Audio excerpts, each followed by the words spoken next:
झारखंड में जब से जेपीएससी का गठन हुआ है तब से जेपीएससी विवादों में रही है, चाहे वो परीक्षाओं को लेकर हो, भर्ती प्रक्रिया को लेकर हो। और अक्सर यहाँ के छात्र कहते हैं कि जेपीएससी का इलाज जरूरी है, क्योंकि जेपीएससी का इलाज जो है होता है लेकिन फिर से बीमार हो जाती है। हमारे साथ मनोज जी हैं। मनोज जी, एक बार फिर से जेपीएससी जो है वो बीमार नजर आ रही है और इस बार सीआईडी फिर से इन्वॉल्व हुई है, जांच की प्रक्रिया भी आगे बढ़ रही है।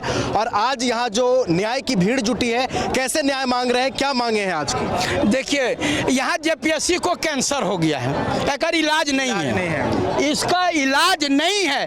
और कैंसर फैलाने वाले जो हैं से बाबूलाल मरांडी हैं। पहले आपको तो बुरा लग रहा होगा, हम भाजपा और ये थी हम नहीं करते हैं। मनोज यादव भाजपा के भी राज में लाठी खाया और हेमंत सोरेन के भी लाठी। हम गलत के खिलाफ लड़ते हैं, हम सिस्टम से लड़ते हैं, हमको सरकार से नहीं। अब पहला जेपीएससी, दूसरा जेपीएससी का सीबीआई जांच अभी तक चल रहा है और लेक्चररशिप का अभी तक चल रहा है। यहाँ पर सबसे ज्यादा दिन भाजपा सरकार रही, उन्होंने सबसे ज्यादा इन्होंने लूटा।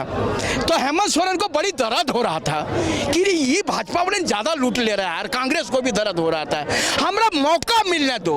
अबरी वो जो है सबसे और बड़ी लूट हुई। सुनिए ना, तेरी एकला में क्या हुआ, वो बोल रहा था कि 100 में जो 50 को लूट रहा था और 50 को सही कर रहा था। अबरी ये आया कि तुम ज्यादा दिन इतना लूटते लूटते ज्यादा कर दिया, हमारा सरकार तो कम दिन रहा, तो हम 100 वो लूटना शुरू कर दिए, इसीलिए पकड़ा गया। ये दोनों हाथ से खाना शुरू कर दिए हेमंत जी। ये जो है ना, हेमंत है तो हिम्मत जो बोले, ये दोनों हाथ से खाना शुरू कर दिए। और यहाँ पर मैं बता रहा हूँ, सीट होता है एफआरओ का 170 और कॉपी रंगाता है 540। यहाँ पढ़ने वाले बच्चों के बीच कंपटीशन नहीं है, यहाँ पैसा देने वालों के बीच कंपटीशन है। आपको मैं बता रहा हूँ, पैसा जो ज़्यादा देगा उसमें के बीच में कंपटीशन है।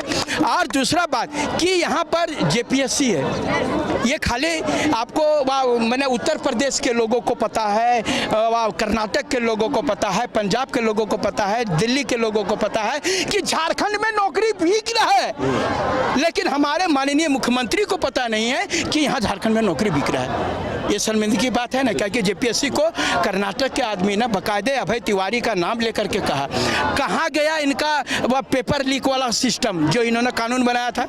बोला था कि अगर पेपर लीक में पकड़े जाएंगे तो 1 करोड़ जुर्माना, 10 साल का सजा। ओकर बादो पेपर लीक हो रहा है, अगर मैंने कानून को दम नहीं है, इससे सीधा सवाल है। और आपको वाजपेयी जी एगो बात बोले थे कि अगर यदि पहरा देने वाला कुत्ता नहीं भौंक रहा है तो समझ जाइए चोर जाना पहचाना है। आपको मैं हकीकत बात बता रहा हूं कि जो लोग चोरी कर रहे हैं, माननीय मुख्यमंत्री महोदय या पूरे सिस्टम से वो सब मिला जुला है, इसीलिए कुत्ता नहीं भौंक रहा है। आपको बताइए, ये लोग यहाँ पुलिस के सिस्टम को, हमको तो धिक्कार है इन लोग पुलिस को। और सीआईडी ये जांच करेगा, सीआईडी क्या जांच करेगा जी? जब एक उग्रवादी आता है ओकरा का पकड़ेगा, ये सब समझिए। जब लीज लेकर के अभय तिवारी होटल लीज लेकर के और क्वेश्चन अब वो सेटिंग कर रहा है और वह सीट बेच रहा है, और तो बता रहे हैं उसको जब नहीं पकड़ पा रहा है तो आतंकवादी उग्रवादी पकड़ पाएगा ये सब। और ये लोग बात जो बोल रहे हैं कि सारे लोग, हम बता रहे हैं, हम लोगों को, तमाम छात्रों को एक साथ एकजुट होकर के कभी बंटना नहीं पड़ेगा। आपको बता रहे हैं, यहाँ पर भाजपा के भी छात्र हैं, यहाँ जेएमएम के छात्र हैं, कांग्रेस के छात्र हैं, जेएलकेएम के छात्र हैं, आरजेडी के छात्र हैं, यानी कुल मिला के झारखंड के छात्र हैं। मैं तमाम छात्रों से आग्रह करूंगा, छात्रों की एकता बनी रहनी चाहिए। देखिए, मनोज यादव जब करता था ना आंदोलन, तो आपको मालूम होगा कई बार होटवार गए। अभी बोलता है कि मनोज यादव ये जो कुछ लोग रहेगा, तो हम बोला अरे मैया के लाल हो तो बताओ कौन, तुम कहाँ से पैदा हुए हो, कि कितना बार जेल गया है छात्रों के आंदोलन के लिए, कितना बार लाठी खाया है मनोज यादव जैसा, उसको करके दिखाओ। अभिजीत दीपके ने जो किया था वो स्टाइल पर हम पहले कर रहे थे, लेकिन लोगों ने साथ नहीं दिया। नहीं तो मैं बता रहा हूँ जेपीएससी पहले ही साफ हो गया रहता है, लेकिन अभी जेपीएससी जेएससी दोनों होने लगा। अब क्या तैयारी है? आपने कहा कि अभिजीत दीपके जैसा आपको साथ नहीं मिला, इस बार क्या उलगुलान और मजबूती से आगे बढ़े? देखिए आप परेशान हो गया लड़का लोग, आप परेशान हो गया। देखिए कितना दुर्भाग्य है, फील्ड अफसर में 3,22,000 लड़का फार्म भरा और परीक्षा देने गया 86,000, यानी 75% लड़का परीक्षा नहीं दिया। इसका कारण क्या है समझे? बोला कि सब तो किया जा रहा है, एक्साइज पकड़ाइए गया था, सीजीएल का पकड़ेबे किया था, नगर निगम पकड़ेबे किया था, पीजीटी जो श्रेया जो घोषाल है ना, क्या कहते हैं, श्रेया इन्फोटेक में बोकारो में, वो जो है सब जितना सब पास कर रहा था वहीं से। तो हम लोग क्या कहेंगे, यहाँ पर सब चल रहा है, इसीलिए बोल रहे हैं लड़कों का विश्वास टूट गया।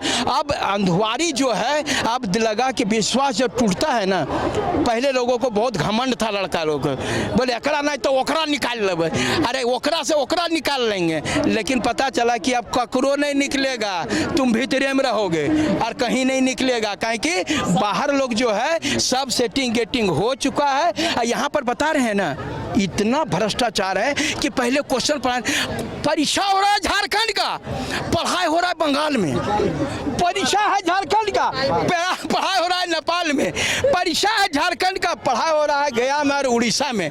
आप बताइए, और जो 12 महीना पढ़ेगा, जो 5 साल पढ़ेगा, 10 साल पढ़ेगा, नहीं काम करेगा, जो एक रात पढ़ेगा वह पास करेगा।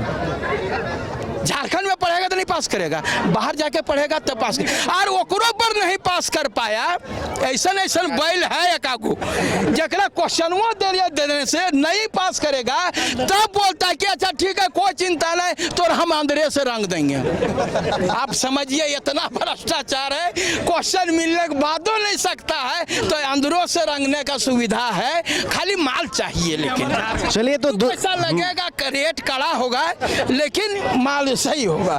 दुर्भाग्य है झारखंड के छात्रों का, लगातार यहाँ की खोखली हो चुकी शिक्षा व्यवस्था की लगातार बातें हो रही हैं और छात्र न्याय की मांग कर रहे हैं कि वो अपने जिले अपने गांव को छोड़कर रांची पहुंचते हैं तो उनके अंदर एक सपना होता है, एक उम्मीद होती है कि वो जेपीएससी की परीक्षाओं में शामिल होंगे तो उनका करियर बनेगा, उनका जीवन सुधरेगा। लेकिन यहाँ जेपीएससी का रवैया, जेपीएससी की कार्यप्रणाली छात्रों के भविष्य को खत्म कर रही है और एक बार फिर से अन्याय का जो पूरा